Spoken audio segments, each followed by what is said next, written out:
Hey there! Today, we will be learning about the sections of an abstract. First, we will talk about what content should be in each section, and second, if you watch until the end, we will do a short section identification activity together. Here at uni-edit, we are experts in abstract writing, and if you utilize today's information, you will have a rock-solid abstract.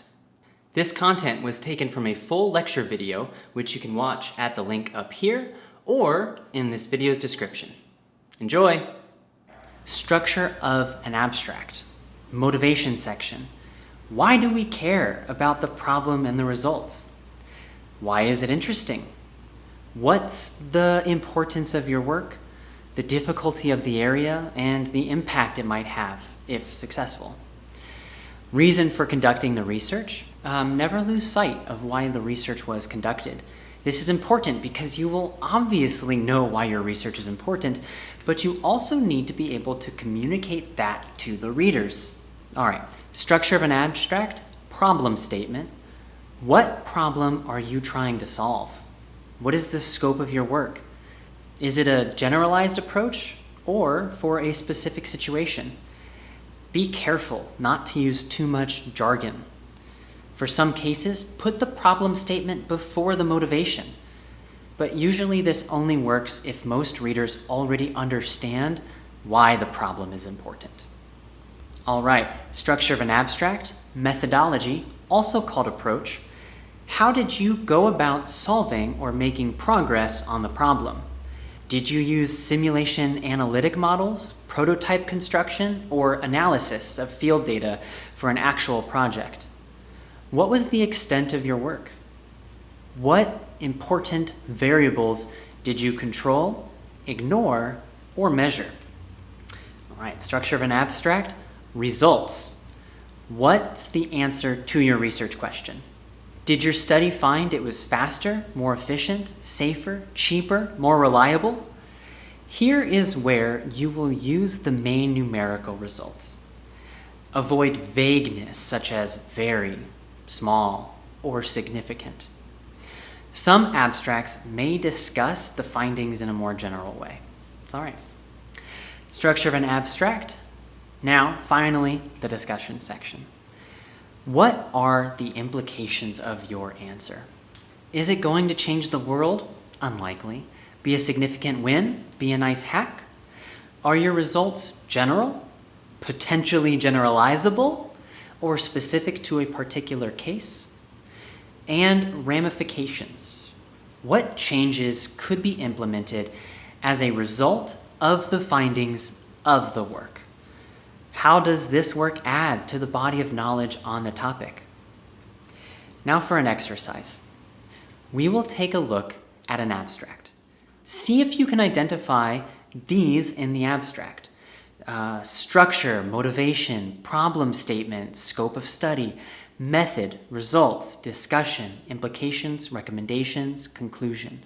Language, concise, authoritative, specific, searchable phrases. Does it have just enough quantitative results? Is it fully self-contained? Does it make sense all by itself? Is it free of jargon and abbreviations? Okay, let's look for these in our next slide. Here is a well-written abstract example. I will read all of this out loud, but feel free to pause the video to read it at your own pace. Do your best to identify the parts of the abstract we just mentioned as I read it. Okay, title, a chatbot system to support mine safety procedures. Abstract, this study developed a chatbot to improve the efficiency of government activation of mine safety procedures during natural disasters. Taiwan has a comprehensive government system dedicated to responding to frequent natural disasters, and the Bureau of Mines has instituted clear procedures to ensure the delivery of disaster alarms and damage reports. However, the labor and time consumption procedures are inefficient. In this study, we propose a system framework for disaster-related information retrieval and immediate notifications to support the execution of mine safety procedures. The framework utilizes instant messaging (IM) applications as the user interface to look up information and send messages to announce the occurrence of disaster events.